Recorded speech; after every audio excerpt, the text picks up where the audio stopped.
Hi everyone, and welcome to another coloring challenge video for the daily marker Kathy's 30-day coloring challenge. We're on day 18 and today I'm coloring a polar bear.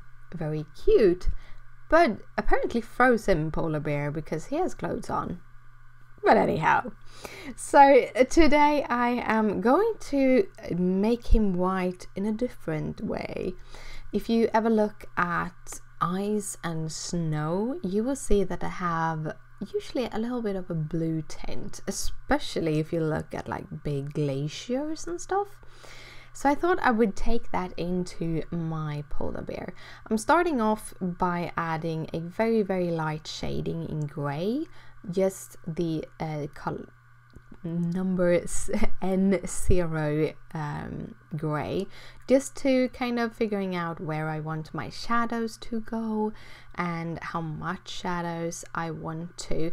And it's also a very good base because it will be seen through the blue just a teensy, just because it does have that gray tone. Then I'm gonna go in with my lightest color, which I've chosen, which is the B quadruple 0, which is a very light bluish green sort of tone. It's super light though, and I really like these really light colors because they're soft and nice, just as I really like the bright colors and the strong colors and the dark color.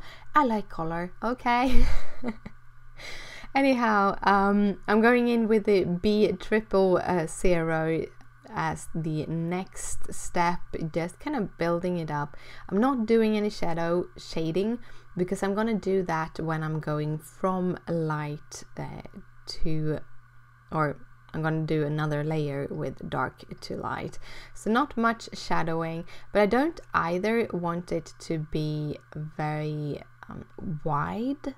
The blue, I want it to be very little blue on it, so that he really looks white but with a blue tint in the shadows. So that's how I'm kind of thinking about it.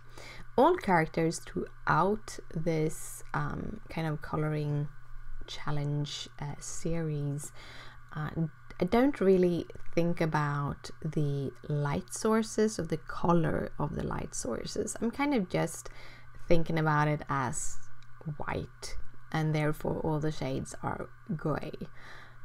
In nature that wouldn't be the case, but here it kind of looks like it.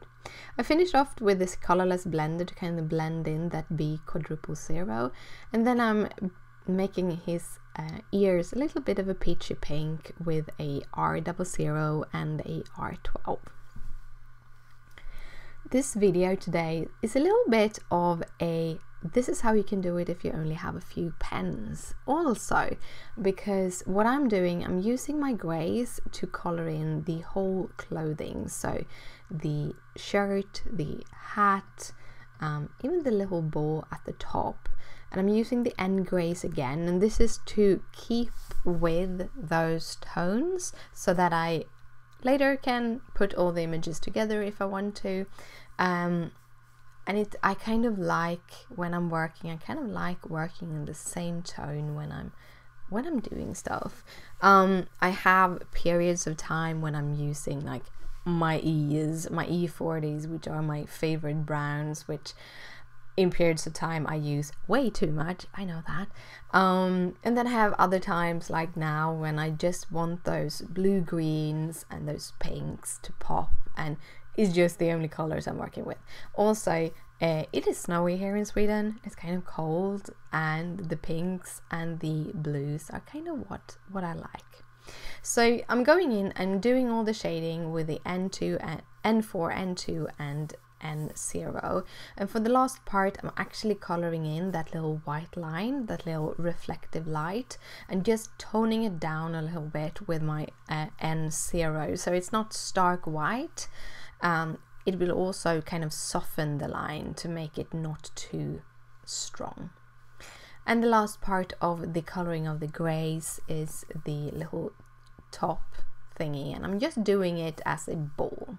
And now for the fun part, I am going to color everything in the mid-tone of my blue greens, and because I have the shading of the gray underneath it and that the Copics are transparent, they will automatically get that shading without having to do any shading with all the colors. So this is a tip: if you don't mind having kind of a grayish undertone of your colors, if you just have a few colors, I do recommend getting one of the grays, and then you can actually get away with having just one color. You can basically shade your whole image in with grays and then adding a mid-tone color on top of it. However, you have to be a little bit careful, because if the color is too dark, you might not see the shading.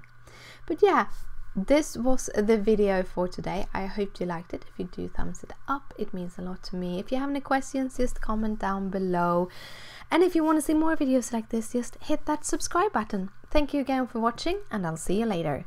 Bye.